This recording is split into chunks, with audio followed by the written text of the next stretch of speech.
Assalamualaikum warahmatullahi wabarakatuh. Alhamdulillah, wassalatu wassalamu ala rasulillah wa ala alihi wa mawalah. Allahumma anfa'na bima 'allamtana wa 'allimna ma yanfa'una wa zidna 'ilman tanfa'una bihi. Rabbi ishrah li sadri wa yassir li amri wahlul 'uqdatam min lisani yafqahu qawli. Amma ba'du, sama-sama kita hormati segenap pengurus Masjid Al-Khairah Al-Munawwarah, Al-Khairah Al-Munawwarah, Bapak Imam Bilal, dan tentunya para orang tua saya.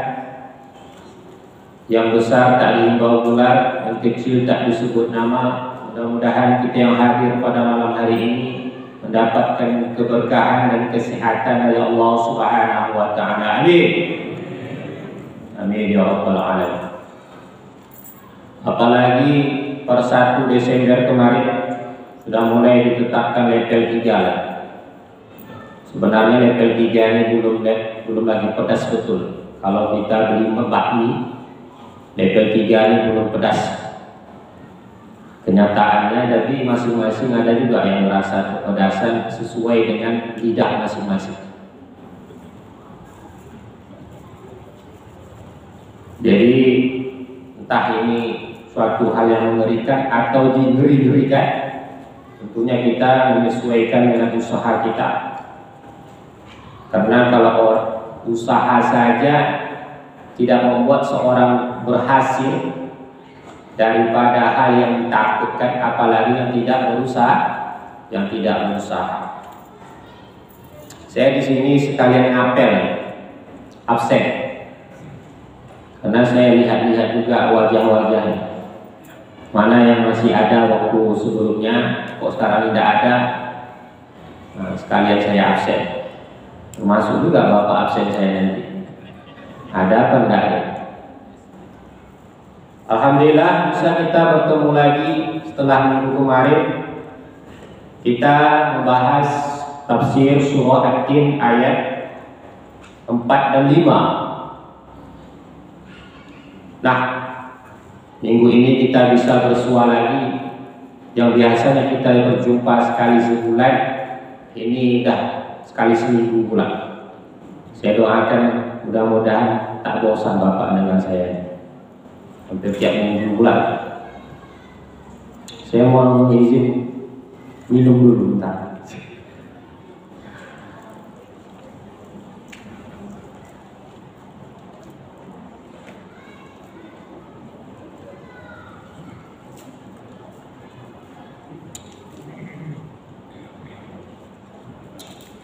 Baik, kita lanjutkan.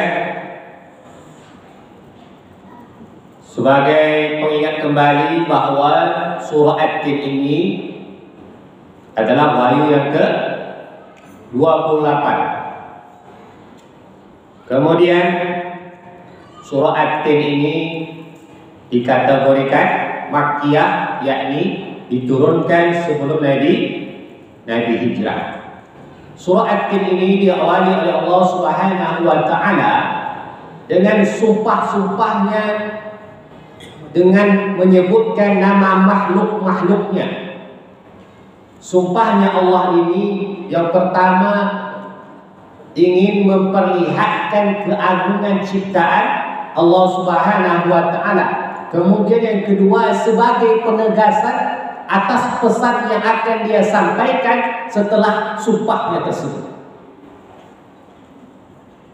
Biasa kita, kalau kita ingin menegaskan sesuatu yang kita sampaikan itu kepada orang lain supaya orang itu yakin, maka kita awali dengan sumpah.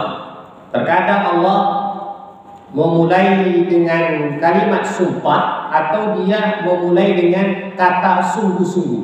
Nah, hebatnya surah At-Tin ini, Allah awali dengan kalimat sumpah, kemudian Allah lengkapi dengan kalimat sungguh-sungguh.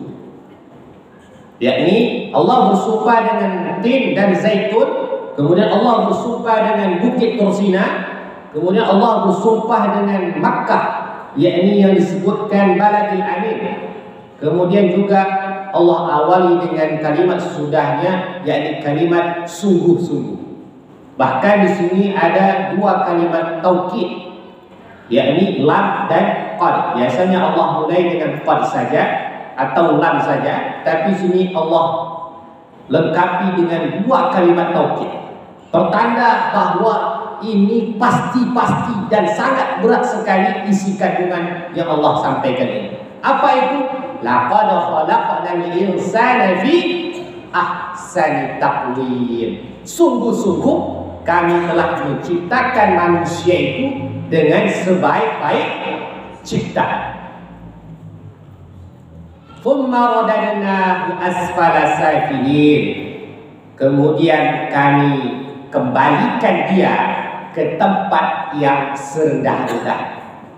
Kemarin sudah beberapa minggu yang lalu kita bahas tentang bentuk kesempurnaan atau bentuk sebaik-baik ciptaan Allah kepada manusia itu.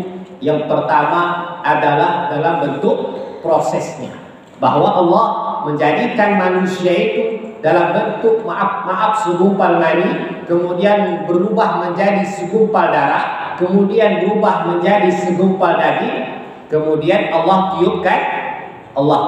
tiupkan ruh. Tetapi kemudian Allah rangkai dengan kalimat thumma radadnahu asfala safilin. Akan tetapi walaupun sehebat apapun ciptaan Allah kepada manusia, tetapi akhirnya Allah juga yang membalikkan manusia itu ke tempat yang serendah-rendahnya. Apa sebabnya? Bahwa manusia yang Allah ciptakan dengan sesempurna mungkin tidak pandai menjaga amanah yang Allah berikan, tidak pandai bersyukur atas amanah yang Allah berikan. Baik, kita lanjutkan ke pembahasan berikutnya pada malam hari ini, yakni ayat yang ke-6. A'udzu billahi minasyaitonir rajim. Illal ladzina amanu wa 'amilus solihati falahum ajrun ghairu mamnun.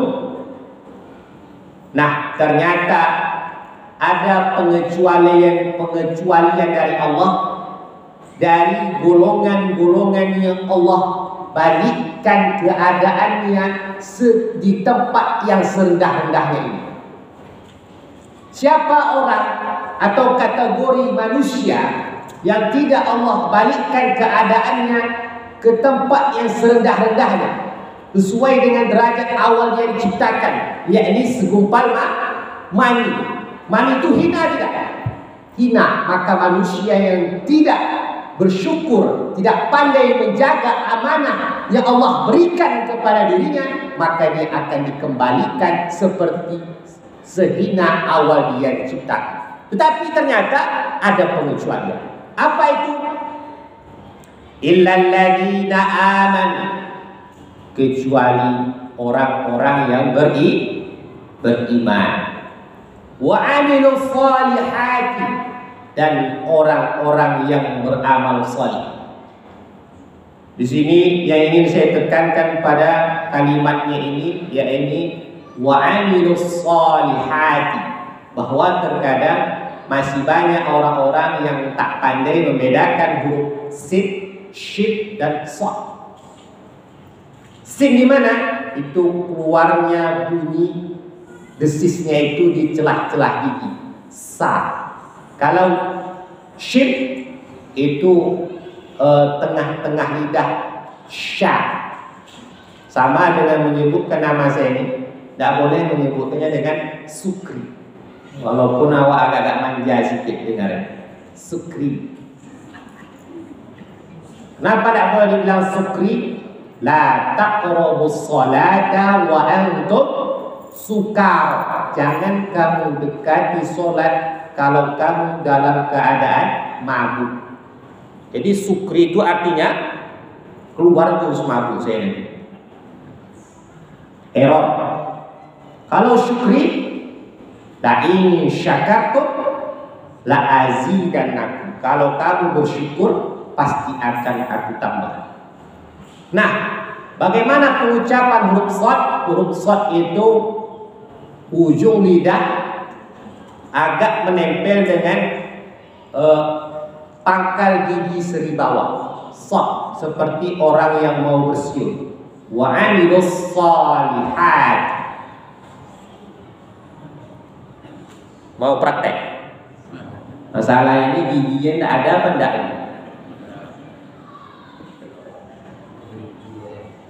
Ternyata nikmat gigi ini luar biasa. Saya dah hampir 3 bulan tak pernah makan daging. Karena gigi itu awalnya lubangnya kecil. Jadi pas makan di rumah makan kan ada disediakan dongkrak. Saya congkel. Tiba-tiba ada bunyi di lantai itu kayak bunyi ada benda yang jatuh. Saya tengok rupanya gigi ini pecah sebagian. Semenjak itu tak pernah saya makan daging ini. Kena ke gusi. Jadi akhirnya tadi malam tak tahan saya lagi. Datang ke dokter. Bu, cabut lagi gigi. Oh, tak bisa main cabut-cabut aja Pak, tempel aja. Cabut lah Bu, tempel aja. Ah, ibu yang tahu surah ibu. Itulah baru nikmat gigi baru cabut. Tapi Maggie Z jadi mau dia lagi sakit gigi daripada sakit hati. Bapak mana mau? Enggak, kedua-dua. Nah itu baru sedikit huruf shad. Tak ngapa pula sampai ke gigi.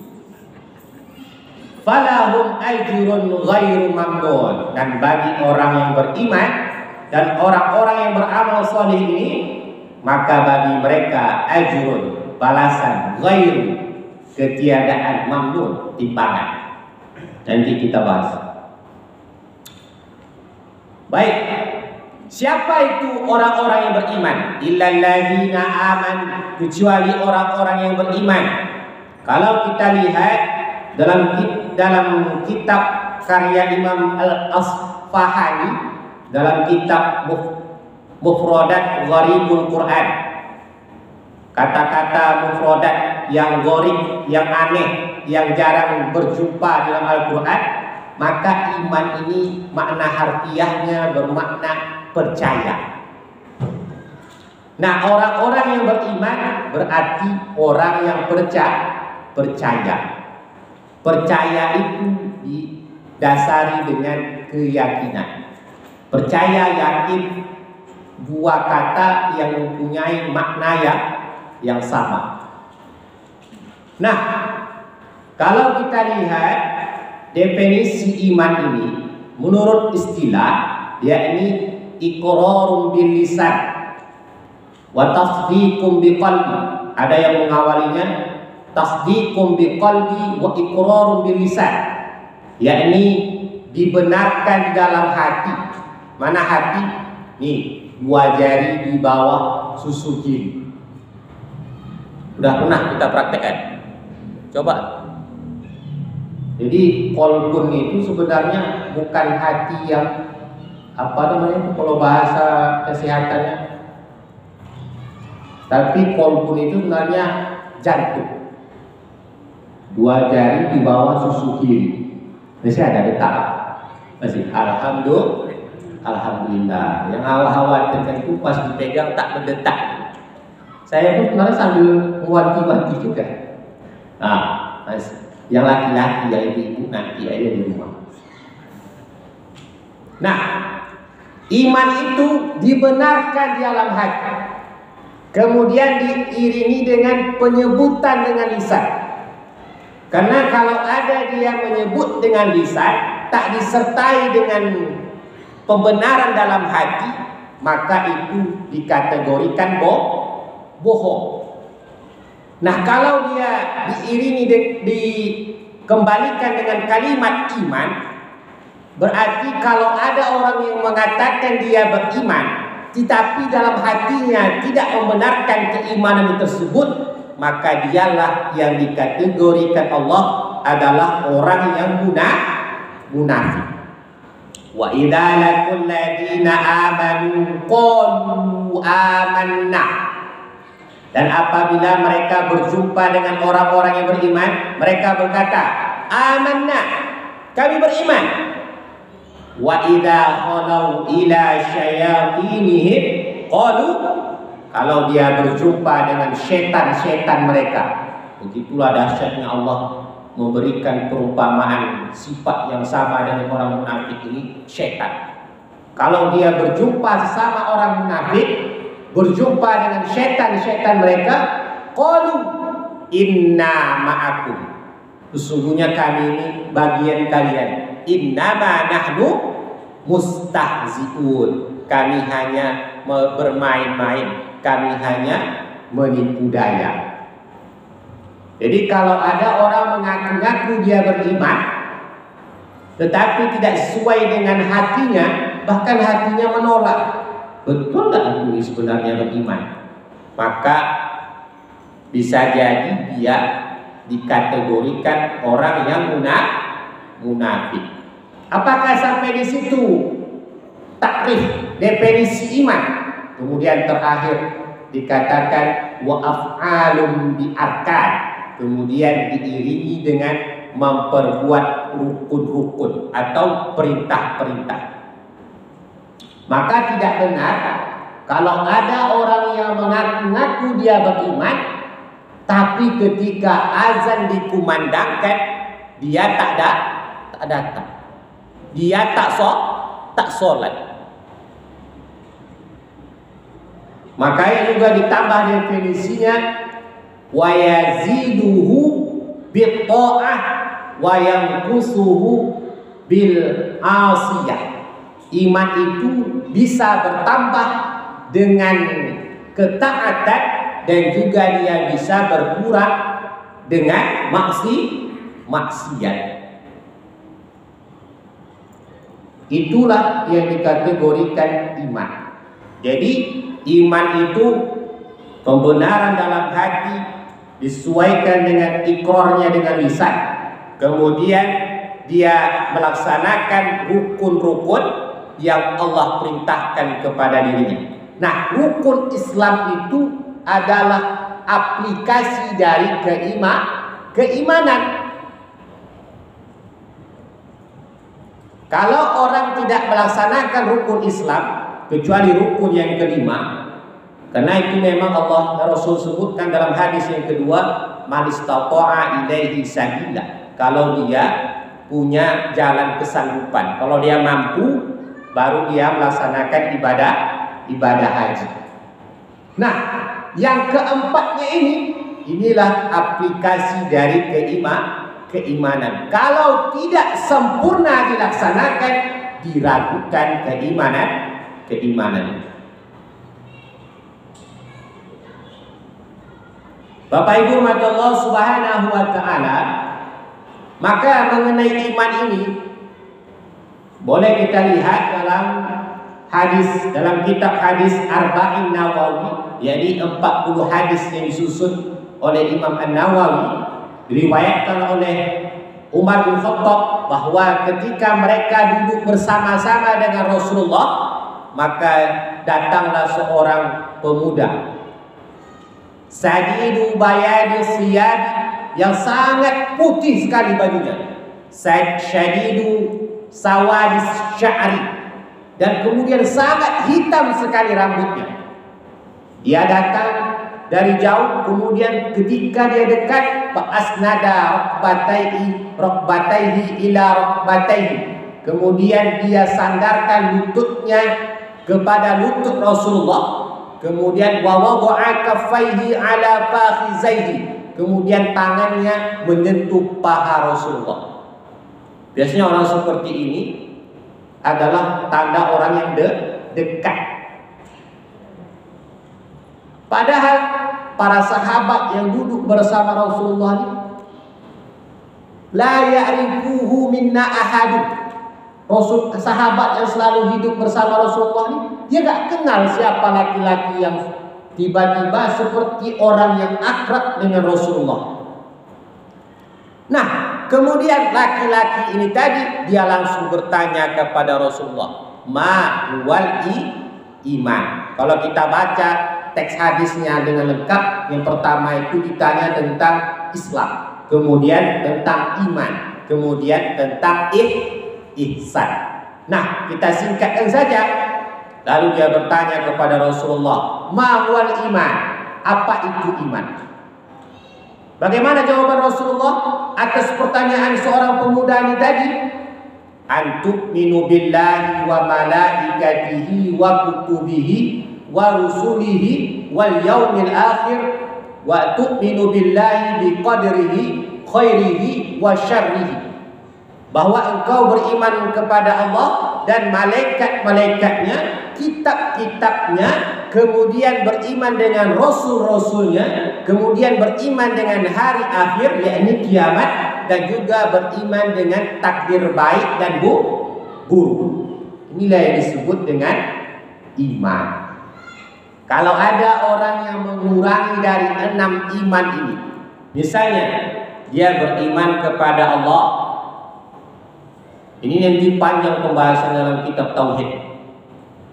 Beriman kepada Allah pun, tapi kalau dia menyamakan Allah itu dengan makhluk, itu pun batal keimanannya. Karena banyak sekarang paham-paham orang yang menyamakan Allah itu dengan makhluk. Ketika paham tersebut berjumpa dengan ayat mengatakan bahwa Ar-Rahman 'alal arsy istawa, bahwa Allah itu berada di istiwa, di arasy. Dia maknai istiwa ini duduk seperti kita duduk. Itu berarti menjisimkan Allah. Apa itu jisim? Menganggap Allah itu punya tubuh seperti kita. Itu pun batal iman. Allah itu duduknya seperti duduknya saya ini. Ada yang pandai, yang berani-beraninya ceramah seperti itu. Berarti dia menyamakan Tuhannya dengan makhluk. Padahal sifat yang wajib bagi Allah itu laisa kamitslihi syai'un. Tidak ada yang menyamainya sesuatu apapun. Ini pentingnya belajar akidah, belajar sifat yang wajib, sifat yang mustahil bagi Allah. Ini sudah diajarkan belum sama generasi kita? Padahal sebelum kita memerintahkan anak kita untuk sholat, itu pertama-tama kita kenalkan anak terhadap Allah dulu. Karena sholat ini fungsinya menyembah Allah. Seminimal-minimal anak ini sebelum dia melaksanakan sholat, dia tahu sifat Allah itu Sami'un Basir. Allah itu maha mendengar dan maha melihat. Ini awal-awal. Saya masih ingat lagi diajarkan mak saya. Jangan kau mencuri nak. Nanti Allah tuh lihat kau perangai kau tuh besok di akhirat dipotong Allah nanti tanganmu. Dari sekecil itu aja didikan timbul rasa takut sejak dini. Jangan mencarut, jangan cakap kotor. Nanti Allah jahit, Allah dengar, Allah jahit mulut itu nanti di akhirat. Pernah tidak kita mengajarkan sekecil itu aja akidah terhadap anak itu? Makanya kata ulama akidah, awaludin ma'rifatullah. Awal-awal dalam beragama adalah mengenal Allah. Itu baru beriman kepada Allah. Bagaimana dengan beriman kepada malaikat? Malaikat itu jumlahnya banyak. Ada yang malaikat itu tugasnya sujud saja. Ada yang malaikat itu tugasnya berzikir saja, bertasbih saja. Ada yang malaikat itu tugasnya mencabut nyawa. Saya pernah ketika mengajarkan akidah ini ke mahasiswa UIN Suskario. Jadi sudah saya jelaskan nih. Waktu itu saya ajarkan, maaf bukan akidah, tapi proses turunnya Al-Quran. Al-Quran itu diturunkan Allah ke Lauhul Mahfuz, kemudian dari Lauhul Mahfuz diturunkan malaikat Jibril kepada Nabi Muhammad secara berangsur-angsur selama lebih kurang 23 tahun. Kemudian saya tanya lagi dia agak beberapa menit sebelum penutup kuliah. Saya tanya perempuan pula, Apa tugas malaikat Jibril? Pencabut nyawa, Pak. Emosi saya dengar. Rupanya itu tugas sekarang malaikat Jibril. Bertambah tugas. Itu kelas mahasiswa. Makanya sekarang tak salah kita. Banyak sekarang keturunan kita ini yang kerjanya membuat kerusakan. Tuhan yang nggak kenal, malaikatnya pun tak kenal. Akidahnya bobrok, hancur. Nah, termasuk kekafiran orang-orang Yahudi, yakni orang Yahudi benci terhadap malaikat Jibril dan juga malaikat Mikail. Kenapa? Karena menurut mereka malaikat Jibril ini salah menyampaikan wahyu. Seharusnya wahyu ini disampaikan kepada golongan orang Yahudi, bukan kepada Nabi Muhammad. Mereka benci dengan malaikat Mikail karena malaikat Mikail kadang-kadang lambat menurunkan hujan atau kadang lambat menurunkan rezeki. Nah, bagi kita yang benci salah satu malaikat, maka juga tidak sempurna iman. Macam mana mau benci Pak Ustaz? Tahu aja nama malaikat tidak. Nah, itulah bahaya. Sampai nanti ke tahap yang mengatakan malaikat Jibril tugasnya mencabut nyawa. Kemudian beriman kepada kitab-kitab Allah. Apakah semua nabi yang diutus oleh Allah itu mempunyai kitab? Punya. Tapi disebut dalam Al-Quran dalam bentuk kalimat suhuf. Suhuf itu maknanya lembaran-lembaran. Tapi kalau kitab itu ada 4 yang wajib kita ketahui. Apa itu? Yang pertama,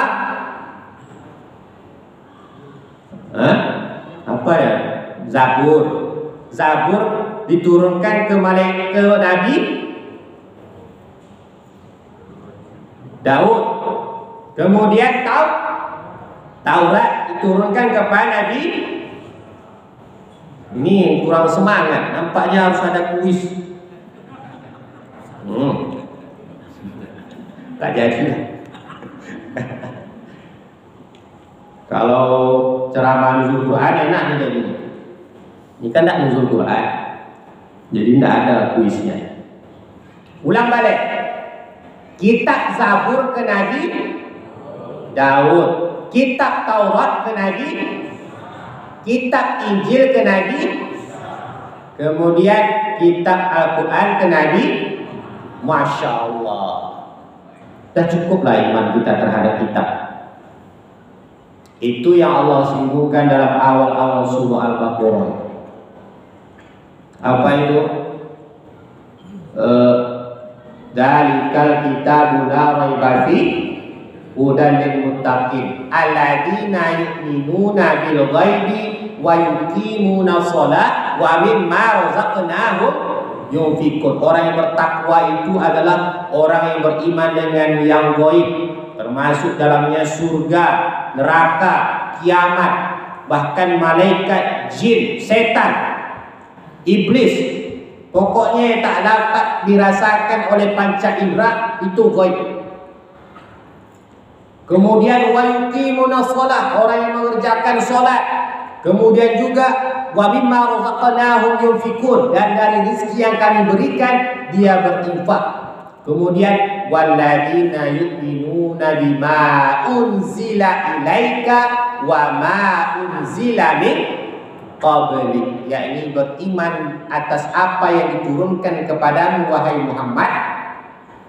Wa ma apa lagi itu?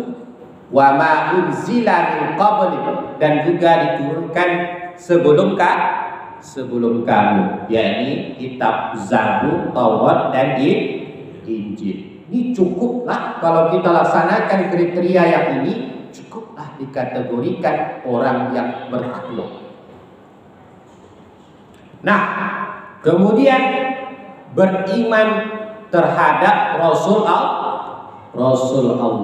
Ini rukun iman yang selanjutnya. Kalau ada orang yang beriman kepada Nabi Muhammad, tapi dia tidak ikut beriman kepada nabi-nabi selain Nabi Muhammad, maka imannya pun tidak sempurna. Ada orang beriman kepada nabi selain Nabi Muhammad, tapi ke Nabi Muhammad dia tidak beriman, maka dia juga dikategorikan belum beriman. Beriman kepada Rasul ini memposisikan Rasul itu sebagai uswatun hasanahnya, bukan memposisikan Rasul itu saking dia cintai, dia anggap Rasul itu seperti Tuhan. Itu juga salah. Inilah yang terjadi kepada Nasrani. Dia tuhankan Nabi Isa. Dia anggap Nabi Isa itu adalah anak Allah. Anak Allah. Isa anak Allah, Maryam ibunya. Allah itu adalah bapaknya. Terus bapaknya itu siapa? Kakeknya siapa? Cucunya siapa? Itulah pertanyaannya. Jadi itu saja membingungkan kita. Ya, kok dia punya anak tapi cucu tidak ada? Terus akik neneknya mana? Baik, kemudian juga harus beriman dengan hari akhir. Inilah yang menjadi motivasi seseorang untuk beramal, karena amalannya itu nanti akan dipertanggungjawabkan di hari akhir. Jangan sampai kita seperti pidato mantan presiden kita. Dia anggap peringatan tentang hari kiamat itu hanyalah dongeng semata. Ada apa kabar? Itu seperti cerita dongeng yang tak jelas kapan terjadinya. Mantan presiden kita. Padahal beriman kepada hari kiamat itulah yang memotivasi seseorang untuk beramal soleh. Makanya ini duluan Allah sebutkan, baru deretan-deretan setelahnya dalam ayat ini. Pondasi seseorang dalam beramal. Makanya Rasulullah sering mengatakan, "Man kana yu'minu billahi wal yaumil akhir." Siapa yang beriman kepada Allah dan hari akhir, falyaqul khairan aw liyasmut. Hendaklah dia berkata yang baik-baik atau diam. Wa man kana yu'minu billahi wal yaumil akhir. Siapa yang beriman dengan Allah dan hari akhirat, maka hendaklah dia falyukrim jarahu. Hendaklah dia memuliakan tetangga. Wa man kana yu'minu billahi wal yaumil akhir falyukrim dhaifahu. Siapa yang beriman dengan Allah dan hari akhir, maka hendaklah dia memuliakan tamu. Sepele saja tanda-tanda kita beriman dengan Allah dan hari akhir. Apa sepele? Kalau tidak mampu berbicara yang mempunyai manfaat, lebih baik diam. Tapi anehnya kita ini kadang yang disuruh diam itu situ awak mau. Kita ini semuanya mental komentator. Coba nanti kalau di warung kopi nonton bola di situ, wah semuanya lebih pandai. Coba dia diturunkan ke lapangan, bernapas pun lomeh, tak kuat. Diaturnya pula pemain bola, ya kan? Tapi anehnya ada orang dibayari dia untuk jadi komentator pun tidak sanggup berkomentator. Komentator apa? Berkomentator dia terhadap nasib rakyatnya pun dia tak pandai.